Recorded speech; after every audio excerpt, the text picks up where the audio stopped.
Business Law Pas FM bersama Dr. Ricardo Simanjuntak SH LLM.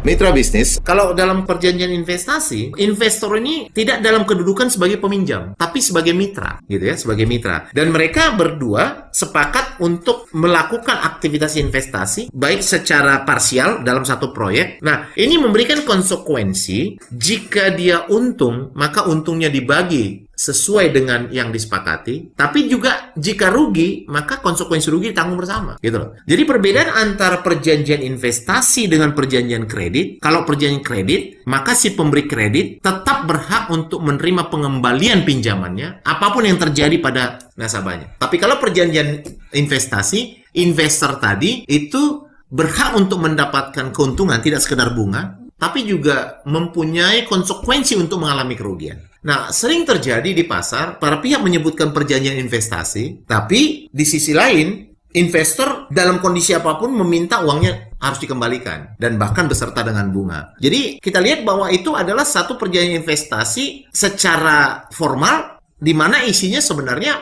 perjanjian pinjam-meminjam.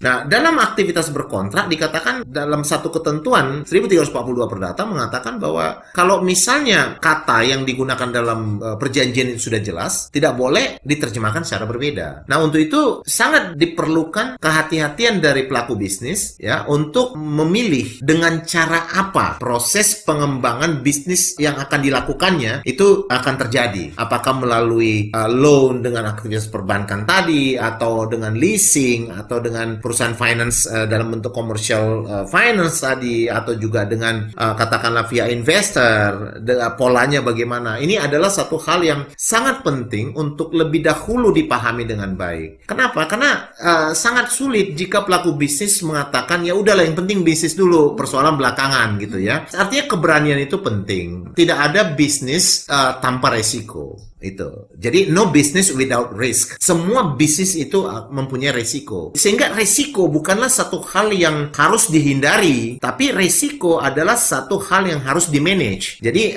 potensi resiko tadi sesuatu hal yang harus di-manage. Jadi resiko tadi harus dikenal supaya resiko tadi bisa di-manage, gitu loh. Jadi banyak orang ketika dia melihat resiko itu sudah tidak bisa dia manage, dia tidak masuk, ya. Dia tidak masuk. Tapi kalaupun dia melihat ada resiko dan dia kenal resiko tadi dan dia mampu memanagenya, dia akan masuk, lalu dia akan melakukan negosiasi sesuai dengan kemampuan dia untuk memanage resiko tadi, gitu. Tapi kalau misalnya kita katakan ntar aja lah, ntar itu sudah beresiko baru kita bicarakan, nah ini memang sering memberikan satu hal-hal yang tidak terduga di kalangan pelaku bisnis. Nah untuk itu mitra bisnis, selain bentuk komitmen-komitmen investasi yang dilakukan oleh pihak gitu, itu sangat penting kiranya pemahaman dari bentuk-bentuk apa yang pelaku bisnis bisa katakan ya kepada investor, dan sebaliknya investor pun harus melihat berdasarkan situasi atau tempat atau jenis bisnis yang akan dilakukan, hal-hal apa yang bisa dikatakan ya dan hal-hal apa yang tidak. Lalu kemudian kita akan lihat dengan siapa pelaku bisnis akan berbisnis. Jadi kalau dengan mitra bisnis katakanlah sesama warga negara Indonesia, maka mungkin fokusnya adalah untuk melihat di mana bisnis itu akan dilaksanakan, jenis bisnis apa dia, dan izin-izin apa yang sudah dia peroleh, yang harus diperoleh dan telah diperoleh untuk melakukan aktivitas bisnis tersebut.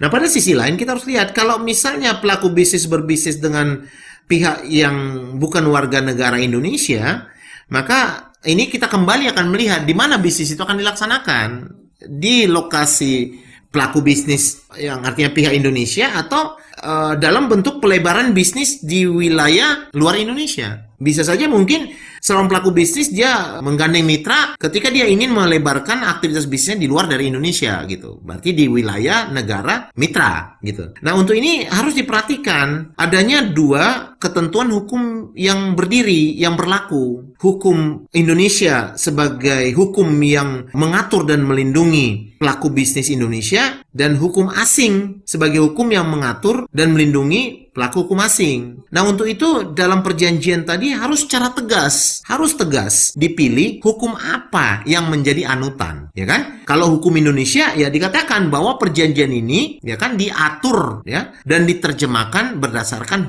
hukum Indonesia. Nah, selain itu harus juga ditegaskan tentang pengadilan mana yang berwenang, gitu. Pengadilan mana yang berwenang, ya. Walaupun ini bisa memberikan satu, katakanlah, analisa bahwa pengadilan berwenang adalah pengadilan di mana aktivitas itu berjalan, tapi sebaiknya dilakukan ketegasan. Jadi dipilih pengadilan mana yang berwenang untuk menghindarkan satu keraguan-raguan. Nah, lalu kalau kita lihat, seringkali dalam perjalanannya para pelaku bisnis ini sangat menginginkan penyelesaian bisnisnya dilakukan atau diperiksa atau diadili dengan satu cara yang cepat, gitu ya. Nah, kalau kita misalnya diajukan melalui pengadilan, mungkin ini akan membutuhkan waktu yang tidak cepat karena melakukan penyelesaian melalui pengadilan dalam bentuk gugatan perdata itu akan membuat para pihak terikat atau mempunyai kewenangan untuk masuk ke pengadilan yang lebih tinggi. Belum lagi perkara tadi akan menjadi perkara yang terbuka untuk umum. Jadi sering sekali para pelaku bisnis nggak terlampau nyaman kalau perkaranya itu terpublikasi gitu. Mitra bisnis, demikian pembahasan kita hari ini. Saya Ricardo Simanjuntak untuk Business Law Pacific.